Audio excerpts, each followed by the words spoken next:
అందరికీ నమస్కారం. మనం ఇప్పుడు మాట్లాడుకోబోయేది ఆగస్ట్ నెల ఫలితాలు. ఆగస్ట్ 2025 ద్వాదశ రాశుల వారికి ఎలా ఉందో చూద్దాము.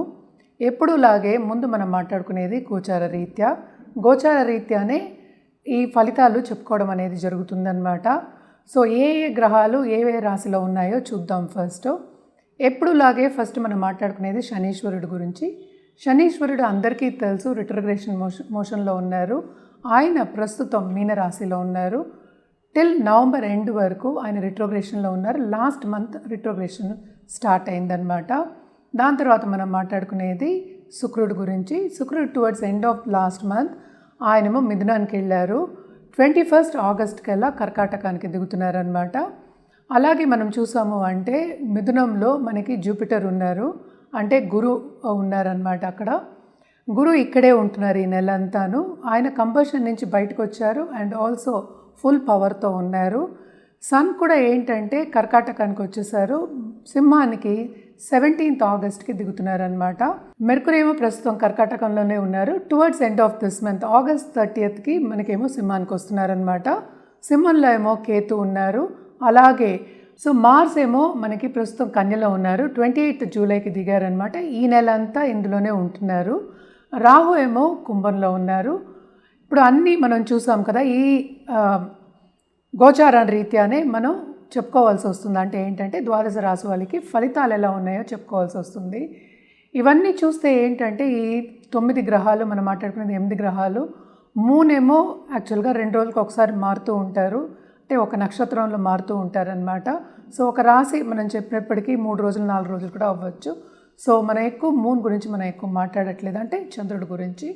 కానీ ఇవన్నీ చూసినప్పటికీ ఏంటంటే అన్ని రాశుల వారికి మిశ్రమ ఫలితాలే ఎక్కువ ఘోషిస్తున్నాయని చెప్పవలసి వస్తుందన్నమాట.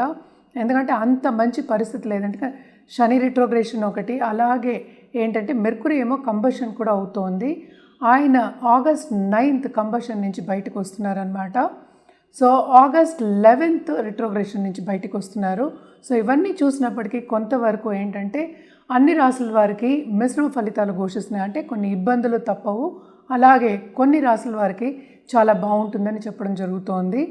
రెమెడియల్ మెషర్స్ కింద మనం ఎప్పటికైనా శక్తి పూజలు చేసే వారికి నేను చెప్తూ ఉంటాను. అన్ని నెలల్లోనూ శక్తి పూజలు చేసే వాళ్ళకి మనం ఎక్కువ చెప్పవలసింది ఏమీ లేదు, కంటిన్యూ చేయొచ్చు. కానీ జనరల్గా ఫలితాలు చేయాలి అంటే కనుక తప్పక నవగ్రహ స్తోత్రాలు కానీ నవగ్రహ హోమాలు కానీ చేయడం అనేది మంచిది. అలాగే రాహుకేతు పూజలు చేయడం ఇంకా మంచిదన్నమాట.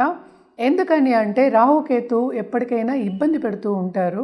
సో తప్పక చేయడం మంచిది. అంటే ఏంటి, పూర్వీకులకు చేసినట్టు కూడా ఉంటుంది కనుక తప్పక రాహుకేతు పూజలు, శాంతి పూజలు చేయడం అనేది చాలా మంచిది. అలాగే చాలామంది పిల్లల గురించి ఇబ్బంది పడుతూ ఉంటారు, వాళ్ళందరికీ కూడా చాలా బాగుంటుంది. అండ్ ఆల్సో మార్స్ ఏంటంటే ప్రస్తుతం మనకి కన్యలో ఉన్నారు. ఆయనకు కూడా ఏంటంటే ఇంటర్పర్సనల్ రిలేషన్షిప్స్ గురించి మనం ఎక్కువ మాట్లాడుకుంటూ ఉంటాం. అంటే దాంపత్య జీవితం అనుకోండి, అది కూడా ఏంటంటే మీకు అనుకూలంగా ఉండాలి ఈ నెల అంతా. అంటే తప్పక కుజుడు కూడా చేయడం అనేది చాలా మంచిది. ఇవన్నీ ఏంటంటే మనం జనరల్గా మాట్లాడుకుంటున్నాము. కానీ మీకు జాతక రీత్యా చెప్పినప్పుడు ఒక ఫలితం చెప్పినప్పుడు, లేకపోతే ఒక రెమెడియల్ మెషర్ చెప్పినప్పుడు, లేకపోతే ఒక జాతిరత్నం కానీ ఒక హోమం చేయాలి అన్నప్పుడు, అంటే ఏంటి రెమెడియల్ మెషర్స్ చేయాలి అన్నప్పుడు తప్పక జాతక రీత్యా చేయడం అనేది ఎప్పటికైనా మంచిది. అలా చేస్తేనే ఏంటంటే బాగుంటుంది. ఇప్పుడు మనం మాట్లాడేది రాశివారీగా మాట్లాడుతున్నాము. రాశివారీగా అంటే చాలామంది ఒక్కొక్క రాశిలో మిలియన్స్ ఆఫ్ పీపుల్ ఉంటూ ఉంటారు. సో కాంబినేషన్స్ చూసుకుని మాట్లాడడం అనేది మంచిది. రాశి అనేది మనం మాట్లాడుకునేది ఒకటే, అంటే చంద్రుడు ఎక్కడున్నాడో దాన్ని రాశి అంటాం కనుక రాశి వారిగా మాట్లాడుకునే దానికన్నా మొత్తం జాతక రీత్యా పరిశీలించుకుని ఒక రెమెడియల్ మెషర్స్ చేయడం అనేది చాలా మంచిది. అంటే ఏంటి, ఏం చేయాలి అనేది, మీకు ఏం కావాలి అనేది చూసి కూడా జాతక రీత్యా చెప్పడం అనేది జరుగుతుందన్నమాట. అంటే ఏంటి, ఫలితాలు మీకు బాగుండాలి అంటే ఎప్పటికైనా జాతకం పరిశీలించి చేయించుకోవడం అనేది మంచిదన్నమాట. మనం ఇప్పుడు మాట్లాడబోయేది ధనుర్రాశి వాళ్ళ గురించి. ధనుర్రాశి వాళ్ళకి జనరల్గా చెప్పాలి అంటే కూడా నాలెడ్జ్ గెయినింగ్ అనేది చాలా ఇంట్రెస్ట్ ఉంటుంది. అంటే ఏంటంటే చదువుకోవాలి, వేరే సబ్జెక్ట్స్ చదువుకోవాలి, దాంట్లో పైకి రావాలి అనే ఒక ధ్యాస ఉంటుంది వాళ్ళకి. ఎప్పుడైనా మనం చూసామంటే పెద్ద పెద్ద కన్సల్టెంట్స్ కానీ గైడ్స్ కింద ఉండేవాళ్ళకి కానీ అండ్ స్పిరిచువల్ గురూస్ కానీ మనం చూస్తూ ఉంటాం. ఈ రాశికి అధిపతి మనకు తెలుసు, జూపిటర్ గురువు అయ్యారు. గురు చూపు ఈ రాశి మీద పరిపూర్ణంగా ఉంది. ఎందుకంటే 7th హౌస్లో ఉన్నారు గురు. సో వీళ్ళకి ఈ నెల అంతా కొంతవరకు ఏంటంటే సత్ఫలితాలు అనేవి కనిపిస్తున్నాయి. అదొకటి కాకుండాను మోస్ట్ ఇంపార్టెంట్ కొంతవరకు హెల్త్ రీత్యా ఇబ్బంది పడే ఛాన్సెస్ మనకి కనిపిస్తున్నాయి. మనం చూసాము అంటే 10th మనకి మార్స్ సంచారం జరుగుతోంది. అదొకటి కాకుండా ఆయన 12th లార్డ్ కూడా అయ్యారు.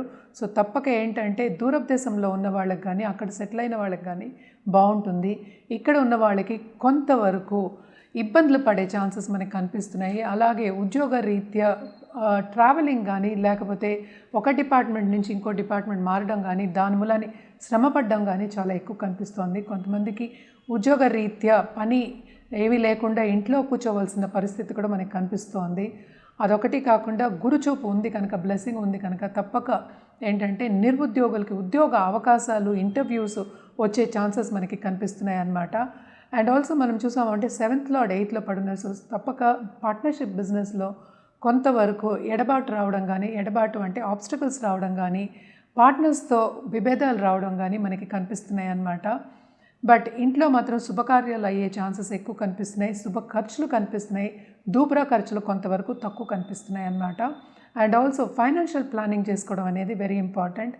జూపిటర్ మనకి ఏంటంటే 4th లార్డ్ కూడా అయ్యారు. ఆయన ఏంటంటే 2 కేంద్రాలకి అంటే ఈ రాశికి అలాగే 4th హౌస్కి అధిపతి అయ్యారు. ఆయన 7th ఉన్నారు కనుక కొంతవరకు ఏంటంటే ప్లస్ పాయింట్స్ ఉంటాయి, మైనస్ పాయింట్స్ ఉంటాయి అన్నమాట. అదొకటి కాకుండా మనకి second half of this month మనకి సన్ ఏమో దిగుతున్నారు, ఓన్ హౌస్కి వెళ్తున్నారు, సింహానికి వెళ్తున్నారు అనమాట. 9th ఉన్నప్పటికీ వీళ్ళకి second half of this month తప్పక భాగ్యం అనేది బాగుంటుంది. అంటే ఏంటి, వాళ్ళు చేసే పనిలో ఉన్నత స్థితికి వెళ్ళే, ఉన్నత స్థాయికి వెళ్ళే ఛాన్సెస్ కానీ, దారి కానీ కనిపించే ఛాన్సెస్ ఉన్నాయి. అలాగే ఏంటంటే పై వాళ్ళతోటి మంచిగా ఉండి అంటే ఏంటంటే సత్ఫలితాలు వచ్చే ఛాన్సెస్ ఎక్కువ, గుడ్ ఛాన్సెస్, గుడ్ ఆపర్చునిటీస్ వచ్చే ఛాన్సెస్ ఎక్కువ కనిపిస్తున్నాయి అన్నమాట.